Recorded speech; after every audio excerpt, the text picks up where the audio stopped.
सांगली जिल्हा परिषद आणि पंचायत समितीसाठी प्रारूप प्रभाग रचनेनुसार जागा जिल्हा परिषदेचे 61 गट आणि पंचायत समितीचे 122 गण निश्चित करण्यात आले आहेत। या निवडणुकीसाठी येत्या 5 फेब्रुवारी रोजी मतदान होणार आहे।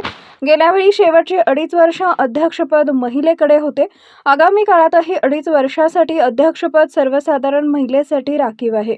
सांगली जिल्हा परिषद निवडणुकीसाठी भाजपाकडून इच्छुकांच्या मुलाखतींना सुरुवात झाली आहे।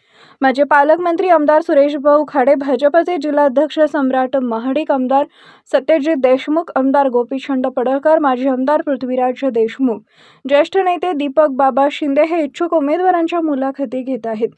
पुढील 2 दिवस या मुलाखती सुरू राहणार आहेत। सांगली, मिरज आणि कुपवाड शहर महानगरपालिका निवडणुका संपताच आता जिल्हा परिषद निवडणुकीसाठी भाजपा तयारीला लागली आहे। येत्या 5 फेब्रुवारी 2026 रोजी जिल्हा परिषद, पंचायत आणि समितीसाठी मतदान होणार असून या पार्श्वभूमीवर भारतीय जनता पार्टीनं इच्छुकांच्या मुलाखती सुरू केल्या आहेत।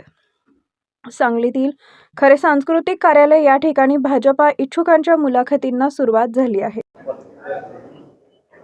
सांगली महापालिकेचा कालच निकाल लागला। आपण बघितलं की अतिशय चांगल्या पद्धतीने भारतीय जनता पार्टीचे उमेदवार हे त्या ठिकाणी निवडून आलेले आहेत आणि मनापासून खूप खूप त्यांचं मी अभिनंदन त्या ठिकाणी करतो आणि इथल्या महापालिका क्षेत्रातल्या जनतेचाही मनपूर्वक आभार या ठिकाणी या निमित्तानं मी मानतो। त्याच पद्धतीनं आता प्रदेशच्या सूचनेनुसार या ठिकाणी जिल्हा परिषद, पंचायत समितीच्या मुलाखतीचा कार्यक्रम या ठिकाणी आज पार पडतोय। आज 3 विधानसभा क्षेत्राच्या मुलाखती पार पडणार आहेत आणि उद्या उरलेल्या 3 विधानसभा क्षेत्राच्या मुलाखती ह्या पार पडणार आहेत।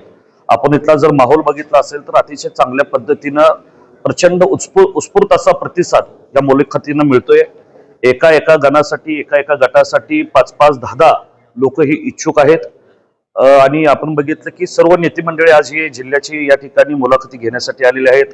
आमदार गोपीचंद पडळकर साहेब आहेत, या ठिकाणी आमदार सत्यजित देशमुख आहेत, आमचे जिल्ह्याचे मार्गदर्शक मकरंदभाऊ देशपांडे आहेत, माजी आमदार, माजी अध्यक्ष पृथ्वीराज बाबा आहेत, दीपक बाबा शिंदे, संग्रामभाऊ देशमुख, ब्रह्मानंद पडळकर, आमचे सरचिटणीस काळेबाग आणि सर्वच मोर्चाचे अध्यक्ष, सर्व मंडळाचे अध्यक्ष या ठिकाणी उपस्थित आहेत।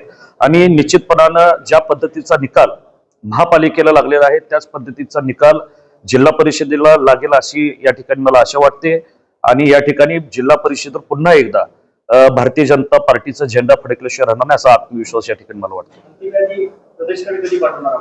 आता मुलाखतीचा कार्यक्रम पार पडल्या ताबडतोब आम्ही यादी वर पाठवणार आहे आणि याचा निर्णय स्थानिक नेते व वरिष्ठ पातळीवरचे नेते या ठिकाणी एकत्रित बसून घेतील आणि लवकरात लवकर उमेदवार जाहीर झालेले आपल्याला दिसतील।